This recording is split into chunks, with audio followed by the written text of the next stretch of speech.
Hi guys, it's me again. Yeah, I'm just pushing out videos as they come today. I'm trying to get some content out there, trying to build my subscribers up and do reviews and get stuff going. I don't have a direction right now. I'm just doing reviews. I know that I love horror movies and I love psychological thrillers. So I know come October, I will be doing a lot of movie reviews because even before all of this, every October, from October 1st all the way through, I will watch a horror movie every day. And there's so much good horror out there, and then there's so much bad horror out there. What I'm going to talk about right now isn't necessarily a horror movie, it's a psychological thriller, which I also love. Maybe because I was a psych major. I don't know, but I like to discuss those things. And right now, I'm going to discuss Gerald's Game, and that is a Netflix original movie, and it is really interesting. And I wanted to touch on it and talk about it. I will either talk about this and The Perfectionist, another Netflix movie, in this video, or I'll make another video on it, depending on how long it takes me to talk about Gerald's Game, which it shouldn't take me that long because there's just a few key points in the movie that I wanted to discuss. And I just wanted to get out there and see if I'm like, see who it freaked out, like who is on the same page as me and their thoughts or your thoughts, whoever's watching this. Okay, so Gerald's Game, there is a couple. I think they're going to celebrate. Sorry, I watched this movie a while ago, but I remember most of it, and I'm just going to talk about what about it stuck with me. I watched The Perfectionist like a few days ago, and that I can talk about a little bit more clearly. Also, I've been drinking. If you watch my other videos with me in this shirt and this, you know that I've been drinking Short Fuse and Half Acre Hop Cycle and Wand, random for my craft beer people, especially local. I'm from Chicago, local craft beer places. So I'll try to be as clear as possible. I'm not like drunk, but I'll try to be as clear as possible and not stray too far away. I have a little bit of notes on what I want to discuss, and I will get started now. So, Gerald's Game. It was a little weird. I didn't know what to expect because when I read the Netflix has that very they sit there and they'll tell you in the explanation of the movie or the synopsis, like, the plots, whatever. They won't tell you everything or what to expect. Of course not. They just want you to watch it. So I'm going into it thinking like this guy is going to be like doing some freaky weird sex games with his wife and he's going to go too far and, you know, shit's going to go awry. I don't know.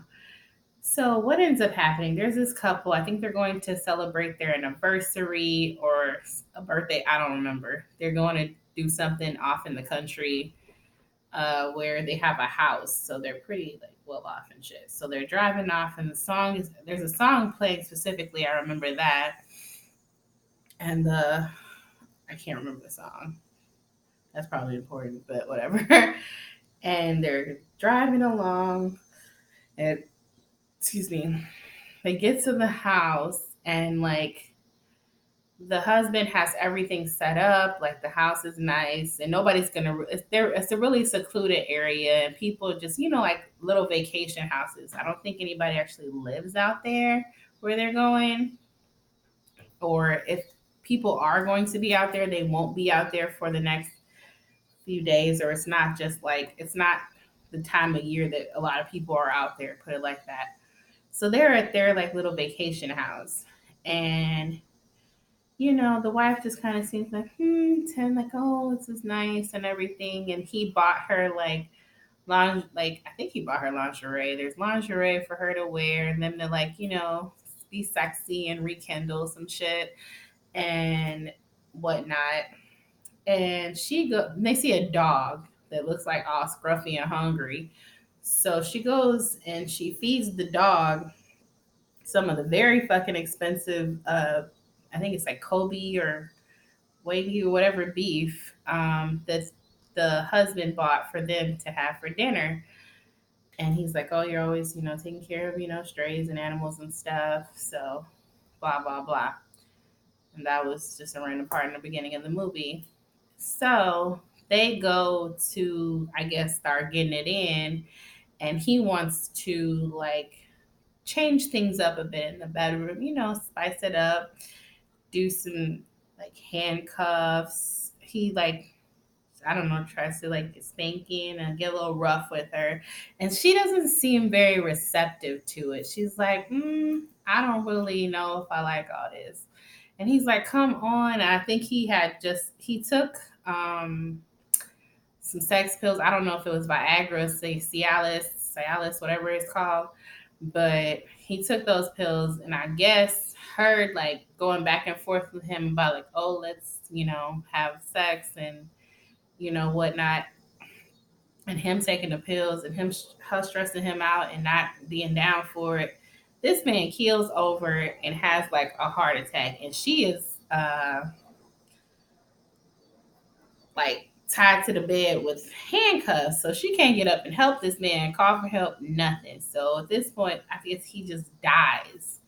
So she's pretty much fucked, and the rest of this movie is pretty much her, and her thoughts, and like her going just losing her mind, trying to figure out how the fuck she gonna get out of there, and like stuff just and reflecting on things like because if she could possibly die in this situation right now because no one is really around to help her. Um, I think like the people, like the gardeners or whoever, won't be there for the weekend. They'll be back like in a couple of days. And, nobody's going to come help her. She needs to help herself. But she is, tied or handcuffed to this bed. So as things progressed, I was like wondering why she was so uptight. I'm like, girl, what's wrong with you? I mean, not that like everybody don't like kinky freaky stuff, and I didn't think what he wanted to do was all that outrageous anyway. But she just seemed real standoffish about the whole situation. And he's like, man, I'm like, usually men just will end up cheating on you if you ain't down for stuff. At least he was trying to do it with her. Not trying to be funny, but I mean that shit happened. Um, but yeah, so they do, excuse me, sorry, phone. Okay. So her mind is wandering. She's getting tired and exhausted. And, her husband just laying on the floor dead and she don't know what to do. And then like, um, in her like conscious, like she just started kind of losing it. So he come like in her mind, like it's him and her having a conversation. So she's imagining he's back alive and shit and talking to her like, why are you so like emotionally like withdrawn? What's wrong? I tried to do this stuff with you and now I'm sitting here dead. And like she just never opened up and didn't really have any answers for him. And they were just like having these conversations or whatnot, and she was just like, just distant. And it turned out like she don't really have that many friends. It was like, who's gonna come rescue you? You don't have nobody. You don't have no friends. Anybody gonna check up on you? Yeah, they'll check up on him because I guess of him and business stuff. But what friends does she really have? So apparently, she's just a withdrawn woman who isn't really close to that many people. So it just seems like a running thing with her, where she's just not really close with a lot of people or whatnot. So nobody's going to be calling and checking on her or be worried when they cannot get a hold of her. So as things progress, she just starts to lose it more and more. And, her husband is just like kind of just laying there, not decomposing, but like he did. And the dog that she fed ends up coming back and chewing on the husband and all types of shit. I was like, oh hell no! I'm like, how he get in the house? Was the door open? Like he chewing on her, and then she like keeps going in and out of consciousness because she tired. And I'm like, this ain't, it wasn't that long. I'm like, did she eat before this happened? Like, why is she so tired and exhausted and shit? Maybe she had a drink. I don't know. But she's just exhausted and needs water. And then there was like water above on the headboard. And she's like, made her way and like knocked it over so it come and it fell in her hand. And then she made like a little, she was improvising without having with having her hands tied up. She had got made a like a little piece of paper into a straw so she can sip on the little water that she had and whatnot. But it, pretty much ended up like, girl, you're gonna have to make some moves if you're gonna live, pretty much, because no one is going to be here for days and no one is going to check up on you for days. So the first day, I think it's the first night or whatever, her mind just starts really playing tricks on her, it seems like. And she's like freaking out. And then also, I think the dog is licking on her, and I think she kicked the dog in the face. I'm like, you shouldn't have fed that dog. That dog wasn't even trying to come in your house. Now the dog got in your house, nibbled on your husband, took a leg or arm. I don't know if he was eating on the husband. And I know that meat is only gonna be fresh for a little bit, and he gonna come and he gonna want some more meat. And you done fed this hungry dog that you don't know, and now he coming in your house or whatever and trying to come back and nibble on your ass. So, girl, whatever. So she wake up and I remember the dog looking on her. She kicked the dog in the face and the dog run like, all right, I'll be back when you a little bit more weak. I know it's coming. He's acting like a vulture for real or a scavenger, whatever. So then another part in the night, she sees like this real grotesque looking man, like with silvery looking eyes. He like deformed in the cut with like this box and stuff.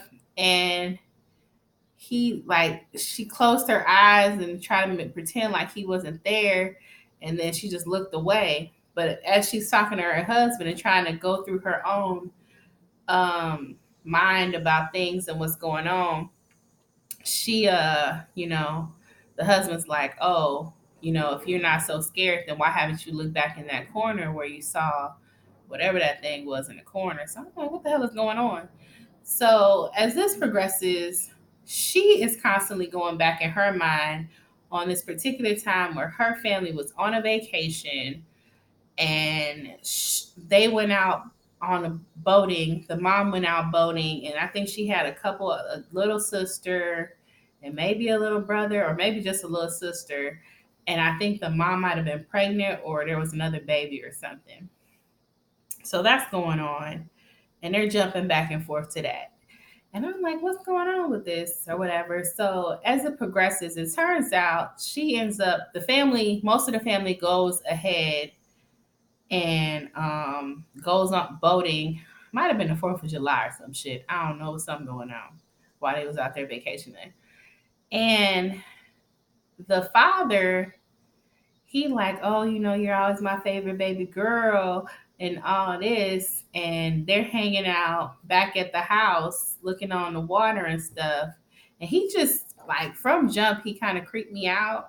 So he's like, oh, you're my favorite baby girl and all this other stuff. Just a little weird. I understand being daddy's girl, but daddy was a little strange to me even before.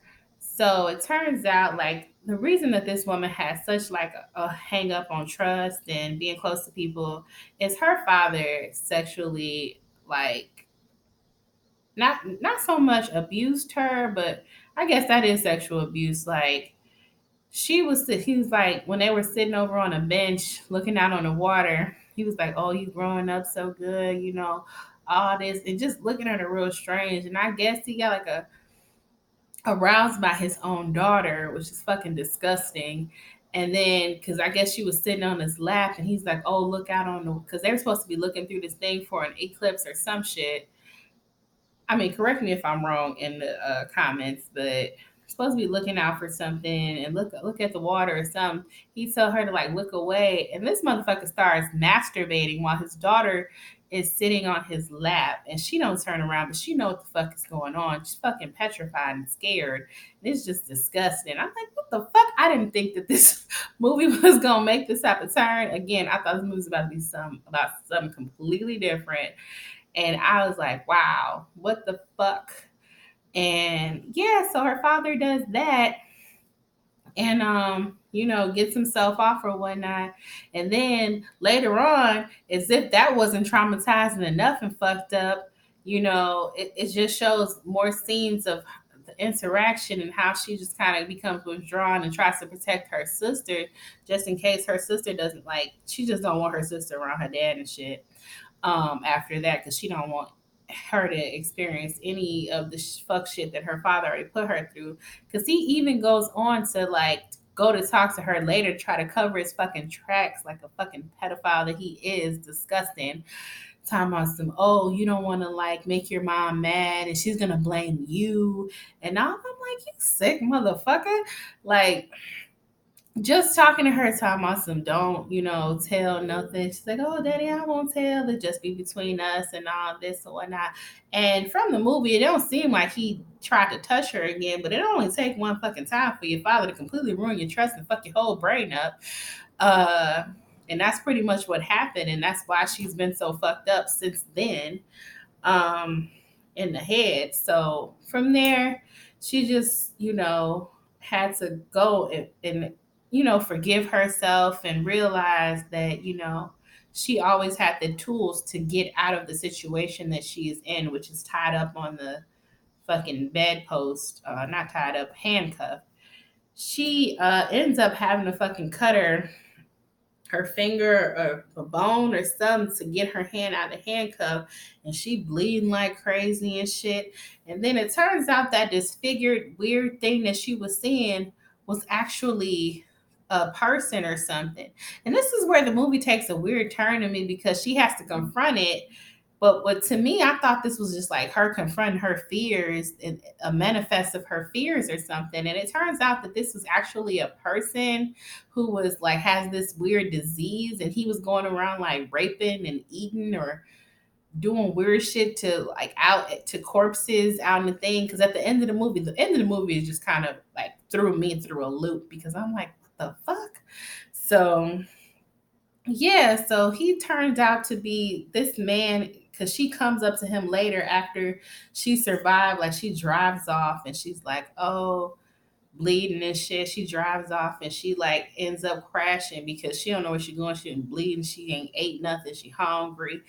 And she lands and crashes into a car, but she's like beeping on the horn, like dead on the horn. And then people come out in the next house or whatever house she drove out to, and they come and look like, what the hell is going on? They see, and apparently she gets saved. But again, the weird looking disfigured man, she comes, it's apparently he's in court, because she goes and sees in the papers that there was some type of disfigured man who's going around eating people or having sex with them and doing weird shit with their body parts. And she goes in, and the thing is like, oh, I thought you were a dream or you were fake or something. And she was real and he was real. It was a really weird ending. Like, I was like, what the fuck? I feel like that movie could have been just as good without that weird ass ending. Like, I could see confronting your father in the end, if he's still alive. I don't remember if he was still alive at this point. She kind of old. They're kind of old. But maybe he died. But I'm like, what the fuck? So it was just really strange. And that was pretty much the end of the movie. And, her hand was kind of messed up, but it was, she all right, she alive and shit. So that was Gerald's game. And I'm actually going to make this 2 videos because this is almost 20 minutes now. So I'm going to jump over to The Perfectionist next, and then I will be back with that review. Peace.